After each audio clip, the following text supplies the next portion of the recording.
How's it going, everyone? Welcome to Shifting Lanes, and for this video you find me in the Audi RS3.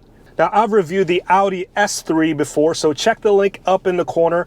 I thought that was a fantastic luxury sports sedan. It has a powerful 2-liter turbocharged engine, a slick 7-speed dual clutch gearbox, fun all-wheel drive handling, and an overall great ride quality. Now, this RS3 takes that S3 formula, adds in a really quirky engine, and borrows the all-wheel drive system from the Golf R to make something very insane and very good. Now, first off, I want to thank Audi for loaning me this tester for the week. This one has the technology package and some premium visual upgrades like the black optic package and the Python yellow metallic paint. All together with delivery, this Audi RS3 costs $65,440. That's almost $9 grand more than the Audi S3 that I tested. But at $65,000, this might just be the cheapest way to get that supercar experience. And in this video, I want to give you my personal rating of this RS3 on 5 categories: the exterior, interior, technology, power, and driving experience, so that you have a better idea before you buy. And at the very end of the video, I want to give you my overall impressions of this car. So if you want to jump around, feel free to check out the chapters down below. And I usually start the review on the outside first, but I'm going to jump straight into the best part of this car, and that's the driving experience. Now, to understand how good the RS3 is, you have to go down a couple of levels to appreciate where this sits in relation to other cars you can buy today. Now, here is where my head is at. You take the Volkswagen GTI formula, that's already an impressive hot hatch that you can buy for a very reasonable amount of money. It has great handling, good looks, and pretty decent 2-liter turbo power. It has some user experience issues inside that I don't care too much for, but ignoring that, the Volkswagen GTI is such a fantastic bargain. Now, if you went to the hardware store to buy some paints, they'll give you a good, better, and best option. The Volkswagen GTI is your good option. The better option is the next tier Golf, the Volkswagen Golf R. You still get the same engine, the 2-liter turbo, but now it has been retuned for higher output, 315 horsepower. And it now gets the new 4Motion all-wheel drive system. So instead of the Haldex all-wheel drive system, it now gets a rear differential made by Magna. So it still gets 50% of the total torque of the car, but now there's 2 wet clutches past the rear diff, one for each drive shaft, which means that you could send 100% of the rear axle torque to just one side of the car. And Volkswagen calls that drift mode.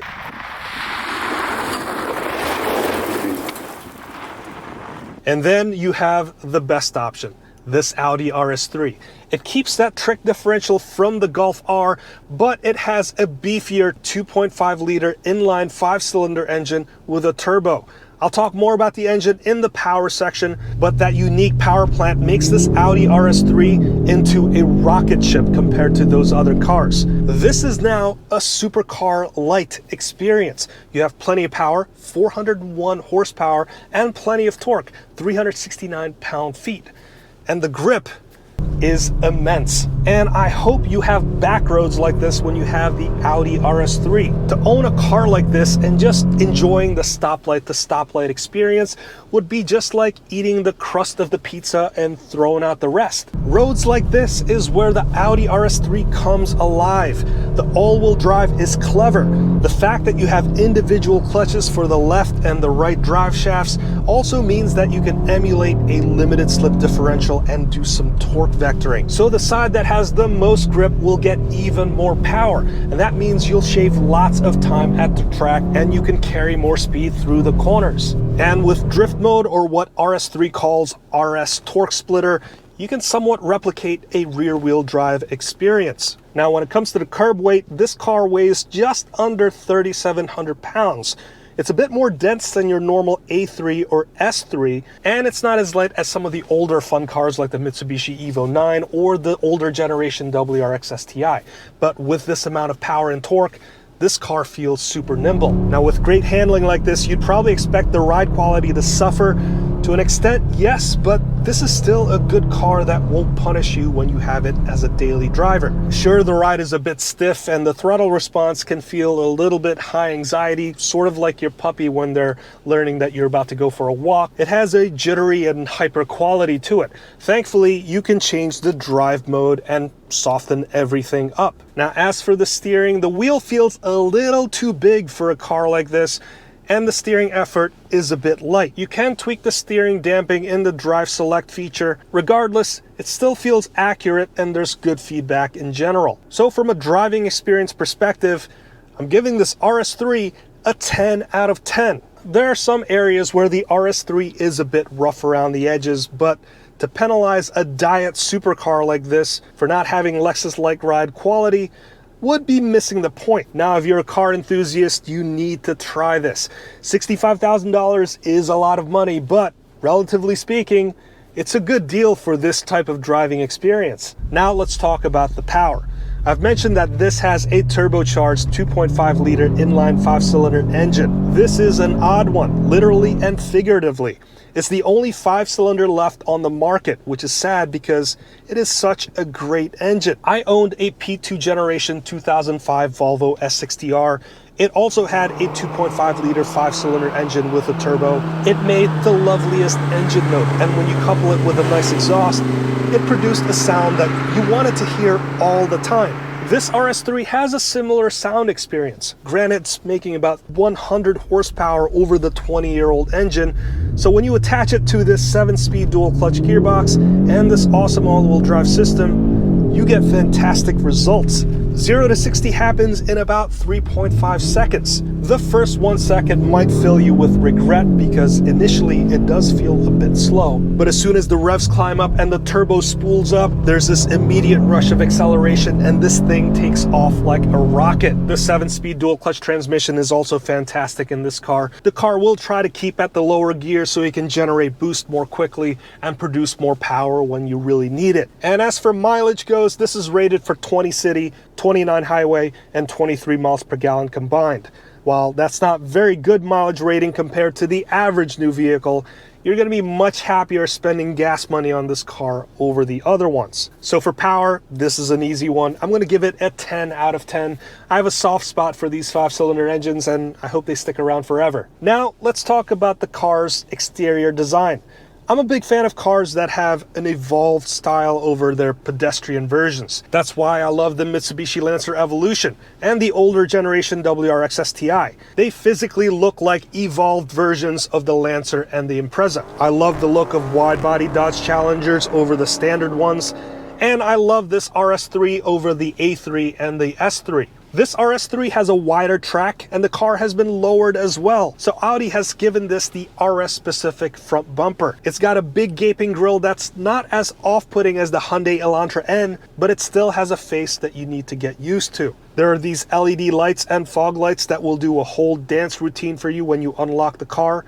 And behind the wheels, there are big vents to extract the heat. Not only is this vent functional, but it's also a good supercar visual cue. As for the wheels, they're the black 19-inch 5Y spoke design that looks pretty good, and it easily showcases the beautiful RS red calipers and the cross-drilled rotors. And then finally out back, there's a healthy dose of exhaust, there's a nice rear diffuser, and a tiny trunk lid spoiler. This tester model comes equipped with a black optic package, so you get the black Audi rings, the black badges, and the black roof. So I'm giving the exterior of this car a rating of 8 out of 10.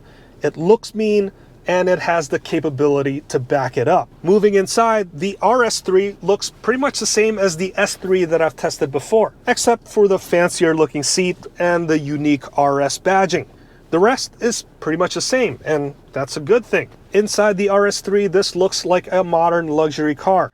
The leather seats look and feel great. I love how the RS logo is embroidered on it. And these front seats are heated, but they're not ventilated, so that's something to keep in mind. The digital screens give it a more updated look, and the rest of the interior looks very well put together. The center console looks very low profile. The gear shifter is just a tiny little nub. You don't have a volume dial on the dash, unfortunately. You just have to retrain your brain and use the dial on the steering wheel. And if your passenger wants to control control the stereo, they could do that by this touchpad, and you could swipe counterclockwise to turn it down or clockwise to turn it up. And as for the steering wheel, the paddle shifters have a very nice feel and click to them, and the material and texture of the wheel feels very high quality. However, just like how there's no ventilated seats in this car, there's also no heated steering wheel. So in my opinion, that's kind of a miss because this is a luxury brand. As for the second row, the rear legroom is all right at 35.1 inches, and I'm 5'8", and there's good enough headroom for myself. And despite the quick and powerful engine making this feel like a big car, the RS3's second row is where you get a reminder that this is still a very tiny car. A fifth person could technically sit in here, but they'd absolutely hate it. And as for cargo space, there's a small 11.3 cubic feet of space, and the opening is tiny as well. So for the interior, I'll give this a score of 8 out of 10 because the interior design and the materials are very nice. And you won't mistake this for an economy car. Now, there's not a lot of space in this car, but that's what you get when you buy a small car. Now, finally, let's talk about the technology, and let's begin with the infotainment system. The Audi MMI system is displayed on this 10.1-inch touchscreen. The user interface isn't bad, and the menu layout is pretty easy to understand and works well. There's also navigation built into the unit. I personally prefer the user interface of Apple CarPlay or Android Auto over any built-in user interface from any car manufacturer. Thankfully, those features are in here, and it's the wireless version of it. There's also a wireless charging pad here as well, and there's 4 USB-C ports in case you want to charge up the traditional way. Looking ahead, there's a beautiful digital display, and you can swap between different presentations depending on the driving mode. And then there's also a heads-up display so you can keep your eyes on the road. As for the sound system, this tester comes equipped with the RS technology package, so you also get the Bang & Olufsen system with 3D sound. No complaints in that department whatsoever, considering all my streaming music that's being streamed via Bluetooth as well. Sounds pretty fantastic coming out of those speakers. And when it comes to this safety tech, this has the Audi Presense front, so it has pre-collision detection and avoidance. There's lane departure warning, adaptive cruise control, blind spot monitoring, and rear cross traffic alert. I also like the proximity sensors all around the car to help you park. The only thing missing out of this luxury car is a 360-degree camera system, but this is a pretty small and easy car to park. So for technology, I'm giving this a rating of 8 out of 10. Which brings us to the end of the video, and if I had a rating system that was purely based off my car enthusiasm meter, this would be an easy 10 out of 10. The RS3 is a fantastic car to drive. It handles well, it's powerful, and it has an engine note that is so distinctive, raw, and makes me feel all tingly inside. But weighing everything else, I'm giving this a still very high score of 8.8 out of 10. This would make for a fantastic daily driver for a car enthusiast. And if you're a fan of the Volkswagen GTI or the Golf R, this would make for an awesome next car option. This car feels so much like the Golf R, but it is so much more thanks to that 5-cylinder turbo engine. Well, there you have it. Leave your comments down below. If you've learned something from this video, please consider hitting that like, subscribe, and that notification bell so that you can be notified anytime I make a new video. Let's wrap it up right there. My name's Hanson. This has been the Audi RS3. If you want to watch my video reviews of the Audi S3 or the Golf R or the Volkswagen GTI, please check out the links on the screen. With that being said, I'll see you in the next one.